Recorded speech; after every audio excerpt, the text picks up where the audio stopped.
Hello everybody, a little weather extra. My mic is on, I see volume, I'm good to go. They trust me in here by myself now, it's kind of scary. So, hope everybody's doing okay. And happy Tuesday. Let me get my Facebook up. All right, I don't know if Javon Cross posted this to my page, but if she did and you see this and you try to ask me questions and I don't answer, I'm not ignoring you. I only have the Facebook page for WAFF 48 up. And that's because it's just easier for me to access, and I don't want to open up my account on a computer that I don't use very much. I don't want to get hacked, right? I don't want to get hacked. My glasses are so dirty. I can't see the graphics though. So anyway, didn't warm up as fast today as we did yesterday. You want to know why? I know this is going to be really weird to say, but it's a little bit more humid. And that actually makes it so the temperatures don't quite respond as fast.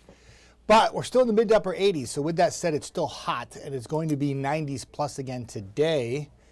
And with the humidity being as high as it is, that will put the feel like temperature in 104 degrees. Yesterday when I was on air at like noon and 1 o'clock for the newscast, we were feeling like 101, 102. That's about where we'll be again today. It's not really a different forecast. It's pretty much the same forecast. Hi, Sarah. Good to see you on, and good morning. And Sarah says, does Daniel, her son, want to know if there's any storms coming? I will address that forecast in just one hot second. So literally hot and humid again every day pretty much. In the summer will be like that. So it'll feel like 104, but not the really gross stuff where you can feel like as high as like 109 or 110 like we did last week when it was really bad. So this right here, and hopefully it will populate. I don't know if it's going to come in or not. These graphics are very, very cranky, very cranky. So there's supposed to be some color with this graphic too, and sometimes it fills in, sometimes it doesn't, and I'm not in front of the computer to make it work. But I can tell you this. Oh, there it goes. So when you talk about localized, isolated summertime thunderstorms, it is literally like playing darts, okay? You're going to take that dart and you're going to hit. And each one spot it hits is so specific. But when you play darts, if you hit the 20, but you don't hit the one to the right there, I think it's like a 7, it's like 15, I don't know. But whatever it is, you only get the points for the 20. So my point is when you're forecasting thunderstorms in the afternoon, it's like playing darts. Like which little storm is going to be the big rain producer? See that 2.8 on that graphic right there? This is the rainfall from Monday. At Northwest Alabama Regional Airport, which is in the Shoals, they set a record yesterday. Daily high rainfall record for July 7th. I know everyone thinks this is crazy. They had 2.45 inches of rainfall. And I know what you're doing at home right now if you watch this. You're going, I did not have one drop of rain. I have no idea what he's talking about. No, you weren't supposed to. Like the way it works with these storms is a lot of times you get these localized heavy rain makers, and they can impact one location, and the town next door won't have a drop of rain, okay? There was actually some poor drainage flooding in Leeton yesterday. We got some video of it. The airport got soaked. And then many of you who I talked to from Florence this morning were like, boy, I hope I get some rain. I can't seem to get a drop. And look at the difference in the rainfall and that one little green and yellow blob from yesterday that came down between about 5 and 6. And areas north had like literally nothing. That's a very small radius right there, right? That's what summertime thunderstorms do. Some areas get walloped and other areas get nada. And what's funny, I live in not really funny, but what's interesting is I live in Northwest Huntsville, and the outflow boundary from some of these storms to the west was kind of like moving east, and then there was like another boundary coming from the north. They were all coming at one time. And I went outside for a little patio time about 7 o'clock and boom, blossomed right over Northwest Huntsville. It lasted for like a hot second, and then it was gone, but it was just enough to foil my little cigar time, and I had to pack it up and go inside for a little bit and then come back outside. The dogs were freaking out. It was thunder, and I was like, what bad luck is that? So for those of you who feel like you have not had enough rainfall in the last couple of weeks, let me just say that May and June, everybody in the Tennessee Valley had a lot of rain, okay? I know there'll be some people who are like, I didn't have that much rain. Everybody had pretty much a foot of rain, if not a foot and a half of rain in May and June. So we're not like near drought conditions. But I will say this. You don't want to go too long in July and August without rainfall. When it's so hot like that, it can dry things out very quickly. I feel like if you haven't had rainfall or enough rainfall in the past couple days since we started the month of July last week. Just give it time through the rest of the week, and I think everybody will get a fair share of rain. With that said, I don't know if we'll be breaking any more record rainfall totals, but that was the previous record of 2.42 in the Shoals, Northwest Alabama Regional Airport. It dated back to 1916. Crazy. So a 109-year-old daily record broke yesterday. And that was really the only heavy rain we had. There was some heavy rain that went up in towards like Fayetteville, but that was about it. So we got another chance today. So this will be another isolated thunderstorm chance. Temperatures in the mid-90s, feels like 104, 105. And I'll time it out for you hour by hour. 1 o'clock, not much. 3 o'clock, a little bit closer to Huntsville and Decatur. Now, yesterday, the boundary was set up right along northwest Alabama. I actually showed a graphic on Sunday about that. The boundary shifts a bit more southeast today. So you'll see the coverage start to expand a bit more east. Now, I don't know if at 6 o'clock, 5 o'clock, it's going to get that far east into Marshall County, but we'll play the game and we'll go along with the forecast model. You see the flare up about 5 o'clock, and then it goes into the early evening hours, and then whoop, everything will back off pretty quickly. And by 10 or 11, I'd be surprised even if there's that much on the radar still. There'll probably be some patchy fog overnight. But so what I did was I made this graphic. I put the green area, the higher chance for storms and showers today, the yellow, the lower chance. Notice how areas southeast like Fort Payne and Albertville, I don't even have you in the color because I don't think you're going to have much rain again today. And you really weren't going to have rain yesterday. You were like way too far away from the boundary. So when you see the forecast and you check out the 10-day and that's all you look at, and you see 30% or 40% chance of rain, remember, it's not 40% yes, 60% no. 40% is like the coverage area that has rain. So probably 40% of our area will have a little rain today, but it won't be areas east most likely. So I hope that helps explain it a little bit. I'll pull the 10-day up so you can see it. See if there are any mean comments. Everybody's mad at me for saying that. Sarah says, we got some heavy rain and some wind. Yes, I know exactly where you live and areas I watched. There was not only did you have some heavy rain in the afternoon. When I was on air between noon and 1 p.m., Moores Mill area had some heavy rain. And then there was another little pocket of heavy rain that popped in the afternoon there too. So it was like a 1-2 punch. Hi, Brett. Good to see you. Brett Wargo. Good to see you. Brett William Wargo. A very good morning to you, and thank you for saying hello and coming by for Weather Extra. I appreciate it. Weather Extra, an addition to our on-air presence of giving you weather forecasting updates throughout the day, which I think is pretty awesome.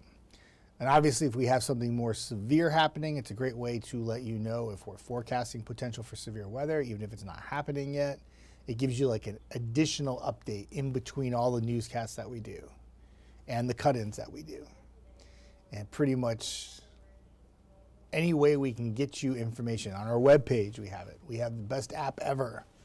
And all you got to do is click on that and you can watch the radar, and we update that. We send notifications out on that every like 4 hours. So we keep you updated. So there's your 10-day forecast. What will probably happen Wednesday, Thursday, and Friday is that the boundary will slip even more southeast. So areas that have missed out on rainfall will probably have a higher chance. The coverage looks to be more impressive and more cloud cover, and I mean impressive being more areas get rain. And that will keep your temperatures in the 80s most likely Thursday and Friday because we just don't have as much sunshine. A lot of you asking me about Saturday and Sunday, do I have a window of opportunity to be outside? Yes. It very rarely in this setup rains all day long in the Tennessee Valley, but it often will favor the afternoon hours, and that's when you can expect some of the heavier rainfall. I do think on Saturday there'll be a window in the morning to like the early afternoon before storms start to pop, and Sunday will probably play out the same way. So there is some time, like a good friend of mine, Adam, his son, family, I don't know if it's son or daughter, but having a birthday party on Saturday, and they're trying to do a water slide thing going on. And he said, do I have time on Saturday to try to get this in? Because obviously he knows that if some lightning comes with the storms, he can't have the kids out there on that, right? I said, I think you got a chance. You know, you could probably swing it through about 2, 3 o'clock. Then you just got to keep an eye on the radar. It doesn't necessarily where he lives means the storm's going to be right over his head. And he could probably get away with maybe trying to squeeze in most of the afternoon. So, timing is everything when it comes down to the forecast for the weekend and trying to plan things around. Like we had isolated storms in the forecast this past Saturday and Sunday, and I worked Saturday all day and I worked Sunday morning. And I tracked those storms on Saturday night, and there was storms and there was rain. Most of you didn't have it though. I know one area did, Cherokee. Porter Johnson, awesome weather guy out there, man. He's like, sends awesome updates all the time, whether it's through X or if it's on Facebook. And I mean, there was a torrential downpour in Cherokee that just sat there in Cherokee for probably almost an hour and 10 minutes, and it just poured. And if you weren't in Cherokee, you're like, yeah, it's beautiful outside. What are you talking about? You know, localized rainfall. It's exactly the way it works. Chase, good morning, my friend. Hey, good to see you. Let me check out comments. I got to turn around. Hope all is well. Hot and stuffy here by my windows in my home office. A little steamy. Yes, my friend. I think the feel like temperature in your area was like 98 last I checked. Florence area, Shoals. Sarah says, yep, it blew my sprinkler over. That's what Danielle said.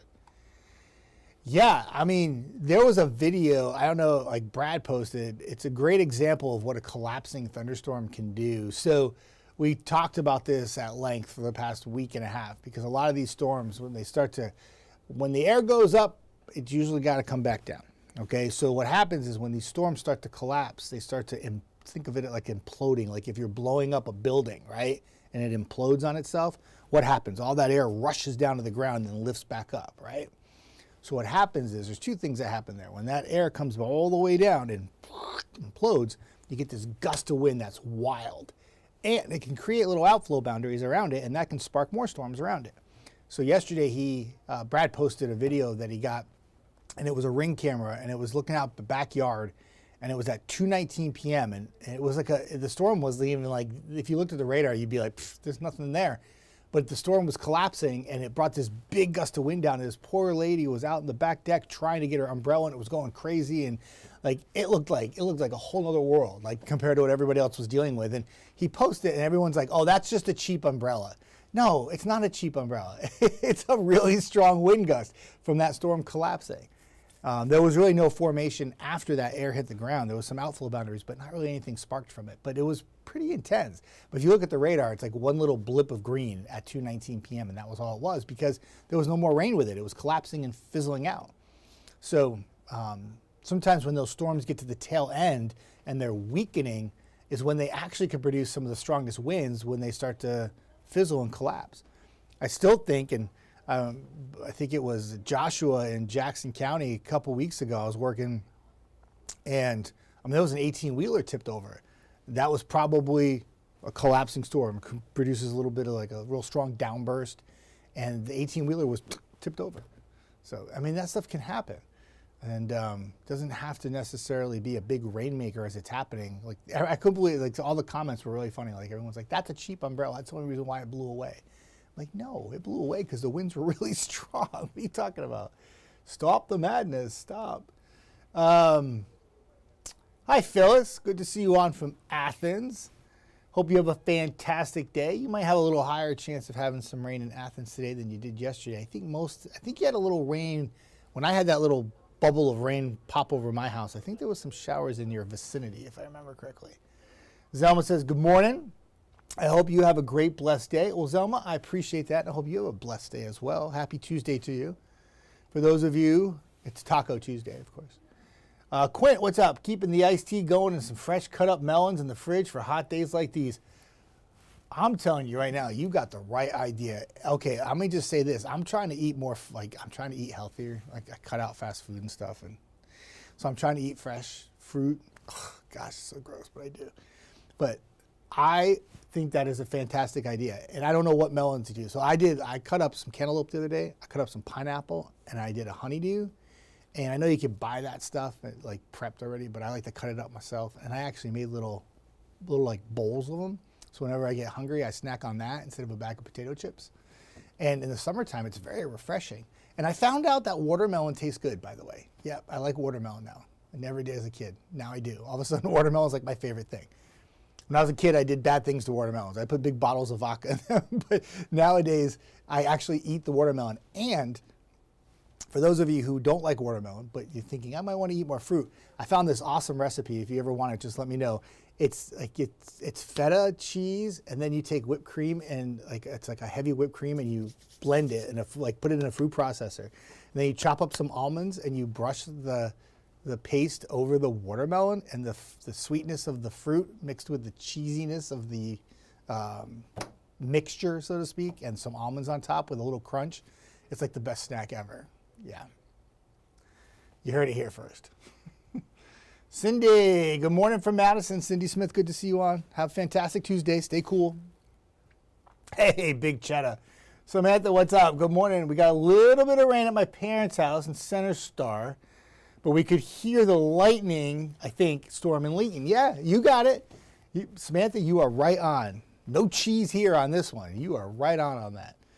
And that's it. That's exactly what you heard. That was a collapsing storm, really, itself. I mean, there was not the kind of wind I saw in that video with Hartsel, but it fizzled out. But it had a lot of lightning with it and some very heavy rainfall at first, and then it kind of petered out. But you did. You heard the lightning. You heard the thunder, and if it was dark at night, like if it was past sunset, you would have probably seen the lightning easily. Had a lot of lightning with it too, and then you just got like the little leftovers from it, little light rain in Center Star. But yeah, I mean, like, it is so crazy.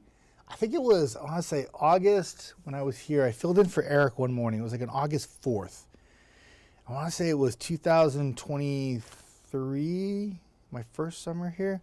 I can't remember if it was 23 or 24, but I was forecast in the morning, and there was these boundaries all coming together, and they went right across Tony and Hazel Green, and the reports of flooding that was coming in was like crazy. They picked up like 6-7 inches of rain, not like what we had a couple weeks ago in the same area, ironically. And I was on air, and I was getting emails from people. I was filling in for Eric. I think it was 23 because I was kind of still a newbie, and people were just like, "You don't know what you're talking about. It's not even raining outside. You're looking at the wrong radar, bro." And I'm like, dude, it's pouring in those areas. Nobody else had rain that morning, but it was this one area that just got pummeled. I mean, water racing down the streets. We have video of it and everything. It was crazy. It just goes to show you how localized these storms can be in the summertime. It's wild, for sure. And it's really hard to forecast. It's hard not so much to forecast, because the forecast is pretty easy. Storms are going to pop up, boom. But trying to explain to people that trying to pinpoint where those storms are is very difficult, because they flare up like popcorn kernels, right? And they're all not created equal. Some of them are really big rainmakers, and other ones are little tiny ones, and then they fizzle out. And so what I do on that graphic with the green and yellow I showed you a little while ago is I just try to show you where the best or highest chance is, and I put little waves of like colors to show you. This way, like if you're in Fort Payne today, you're not like anticipating a washout, because you probably will have the least amount of rain, if any at all. Okay. I'm convincing myself. Leanne Patterson McKinney, good morning and happy Tuesday. Good morning. Happy Tuesday to you. I'm going to pull the 10-day up so you can see it again. If there's any other graphic you want to see, I can pull it up too. I just got to go backwards.